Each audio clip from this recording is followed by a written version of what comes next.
Hi guys, how's it going? In this video, we're going to take a look at the facts of the devastation that Brexit has sentenced each and every voter to endure for the foreseeable future. We're going to take a look also at the correlation between the absolute stupidity of the anti-vaxxers, free choice gobshites, and ask those in the numpty Brexit party, is this what you really voted for? Or were the experts right and the politicians just liars? But before we get into it, please don't hate me for doing this, but as it really does help the channel enormously, I just ask that should you wish to subscribe and press the notification bell, share this video across your social media platforms, particularly within your WhatsApp groups. It makes a huge difference, okay? Now, we're going to listen to that bitch for about 60 seconds, Kate Hopkins, because I can't take her for more than 60 seconds. But more importantly, we look at what is waiting just around the corner. And I, for one, am completely sure, by the way, that Priti Patel will find it almost impossible to hold on to her post, as the conservative backstabbing numpties have already turned on her for getting Brexit to do over their mates in big business, because that's what Brexit has done. So let's go.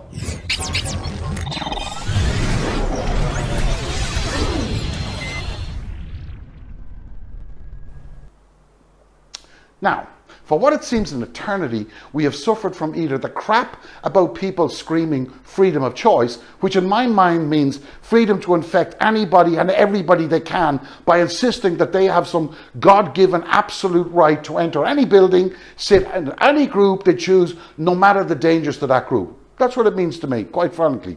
Now, we're going to hear from that bitch, Kate Hopkins, that self-serving, adoring numpty that she is, that no matter the dangers, we should ignore all the experts, ignore the doctors, ignore the dangers we present to those around us, and just turn to the stranger next to us and give them, and I quote here, a bloody big hug. You don't believe me? Take a listen to this. You were born with the right to liberty, and you were born with the right to pursue happiness, and happiness is what we are going to find together.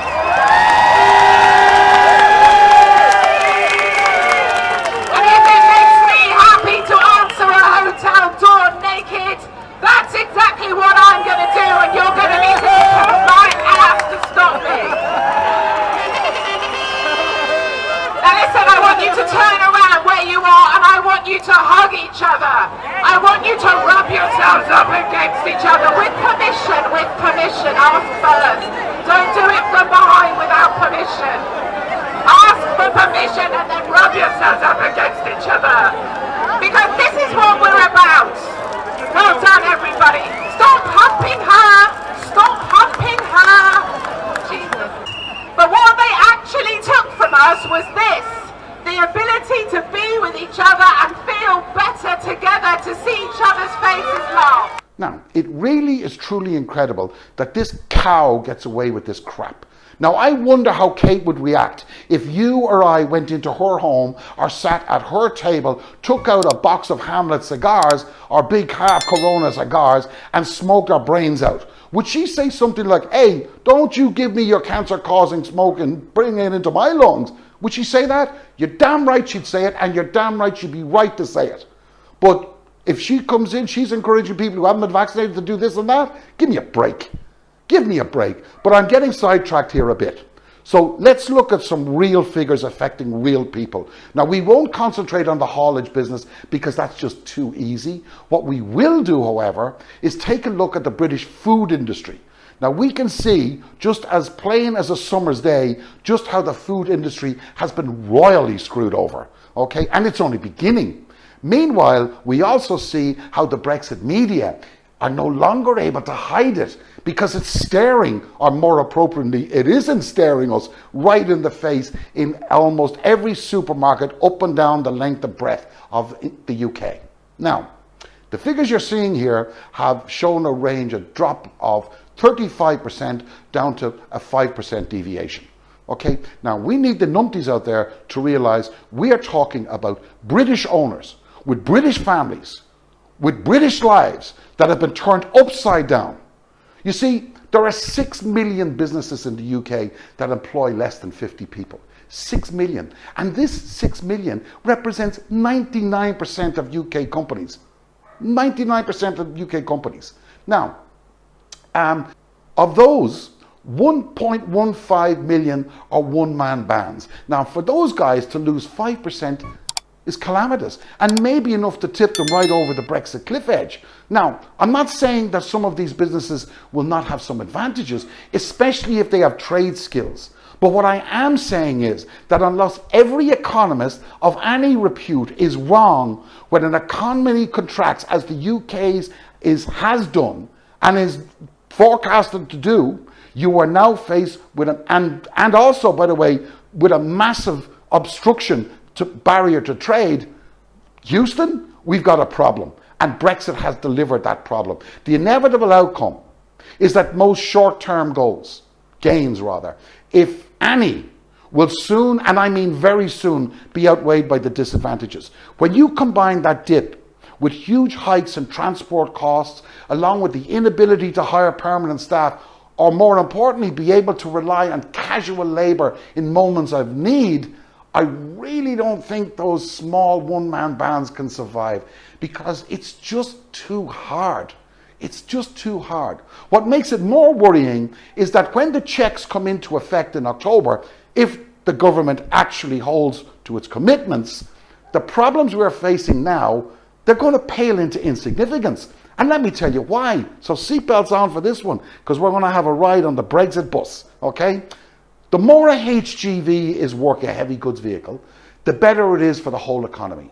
It really makes a huge difference to the return on the investment in the tractor unit and the trailer. That being said, of course, if you don't have a driver, you're screwed. So no degree required in your head to work that one out. But if you're lucky enough to have a driver, but the driver is held up sitting on his ass at both the French border on his outward journey and the English border on his inward journey, you can expect that no driver will want to do any of that haulage from the ports.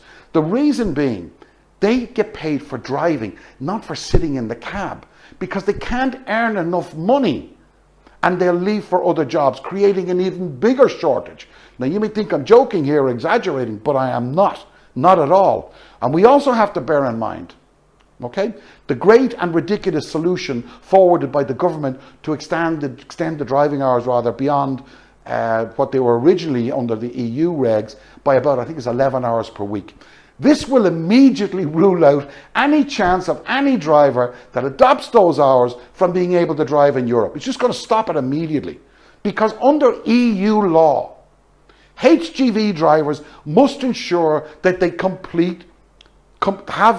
keep their completed records of driving, okay, and resting hours for not just the current day, but for the previous 28 calendar days. And you can bet your ass they will be checked on every motorway up and down the highways of Europe. So that's not going to help, okay? There is a stopgap solution that will facilitate the trailers traveling across the channel without the driver, and on arrival will be shunted off the trains and ships to wait for their inspections. Upon clearing customs, only then will the drivers travel to the docks to pick up those loads. Okay, so no real problem there, except that the shipment will be delayed for about 24 hours minimum, and each load will have to have the papers submitted by a third party who will need to bring that trailer from the ship to the parking to the inspection point, thus creating more costs along with the parking rates that trailer is going to have to pay in the port authorities. You know, they're definitely going to introduce it, because otherwise the ports will be filled with trailers and containers that are waiting for drivers to pull them out instead of the drivers waiting for the containers. Okay? But no agent will want to touch any trailer with food ingredients, because the chances of them being held up are massive. And the trailers, known as curtain siders, will be needed to move other goods, and therefore will limit the time required, because the trailer is going to be sitting on the docks. Capiche? As I think Marlon Brando used to say, capiche? Okay? Now, we get to the bigger problem. There is. Because the economy has basically opened up again, there is more consumption of goods, which exasperates the already dire situation. But we need to add the final problem. And for me, by far, the biggest problem. By far. The UK depends on food imports. These imports represent 50% of the UK's needs. The UK is no longer self-sufficient in food production. Priti Patel, you might want to remember that one. But the percentage of food imports into the UK is substantially higher in late autumn, winter, early spring. Because you know what? The UK doesn't harvest any food during those periods. It doesn't grow, okay? Now, instead, it relies on collections, deliveries from Amsterdam. That's the main place in all of Europe. Exports of food and drink to the EU have suffered a disastrous decline in the first half of this year because of Brexit trade barriers on just one side, with sales of beef and cheese, as you can see, hit hardest. Okay? By product category, the biggest falls in sales to the EU have been in the dairy and meat. Beef exports were down 37%, cheese 34%, milk and cream down 19%. That's just in the first half of 21, compared with the equivalent 6 months of 2019, and we don't have the checks coming in yet.